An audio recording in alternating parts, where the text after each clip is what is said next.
ይሄን ነገር አይቶ ሰው ትዳር እንዳይፈራ አንተ አሁን በራስህ ምን ታስባለህ? ይሄ ነገር እንደኔ ነገሮች ከከበዱ ደግሞ መለያየትን አማራጭ ታደርጋለህ ማለት ነው። ያለ ቢወጣ የማይደብረው አይነት ሆኖ ከተሰማው በርግጥ ብዙ ነገሮችን አብረን አሳልፈናል። ከሩታ ጋር ጥሩም መጥፎም ብዙ ጊዜያቶችን አብረን አሳልፈናልና ቦታ ተሰዶ ለፍቅር መስዋዕትነትን በደንብ አስተምራችሁ ነበር እስከጠግ ማለት ነው። ይሄንን አሁን ለእናንተ መናገር አልነበረብኝም። ነገር ግን ከሆነ ጊዜ በኋላ ግን ያ ነገር ሸርተት አለና እኛንም እያስቀየመን መጥቷልና ያ ነገር ከምን አንግል ነው? አሁን እስከ ሩታ ጋር ያላችሁበት ሲቹዌሽን እንዴት ሆኗል? ተፈቷል?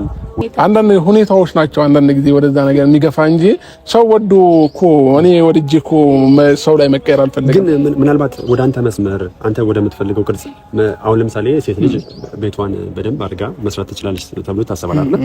በደንብ አድርጋ ወንድ ልጅም ደግሞ መስራት ይችላል የምትሰራው ሚስት ካለችው ማለት ነው። ስለዚህ እኔ አሁን ለምሳሌ ለመስራት ዝግጁ ነኝ። አንተ ለመስራት መጀመሪያ ዝግጁ ነህ?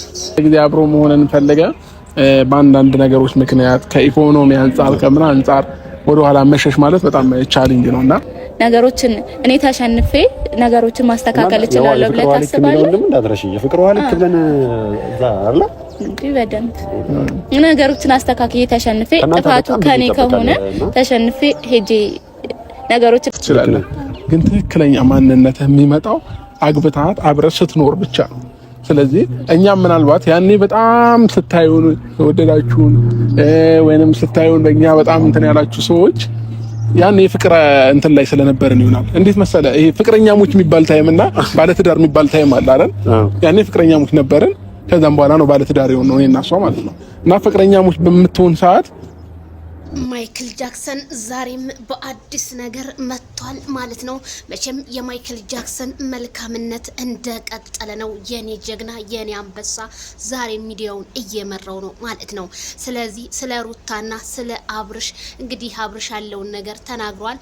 እንደ ተፋተናል ስላልተስማማን ፊት ግን በጣም አድናቂዎቻችን ስለሆናችሁ በፍቅር ዓለም ውስጥ ስትሆኑና አንድ ቤት ውስጥ ስትኖሩ ሁሉም ነገር ልዩነት አለው ሲል ማይክል ጃክሰን ተናገረ።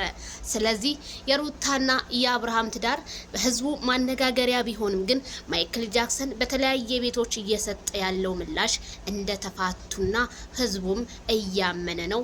ግን አንዳንድ ሹክሹክታ ውሸት ድራማ ነው በማለት ነው እንግዲህ ህዝቡም እየተነጋገረ ያለው። እንግዲህ ከባለቤቱ ያወቀ ቡዳ ነው ይባላል። እኔማ ታምሌሉን ሳየው ውሃ ነው ይሆንኩት። ሌላ ፍቅረኛ ማይክል ጃክሰን ይዞ መጣ ሲሉ አንጫጫው ታደሰ።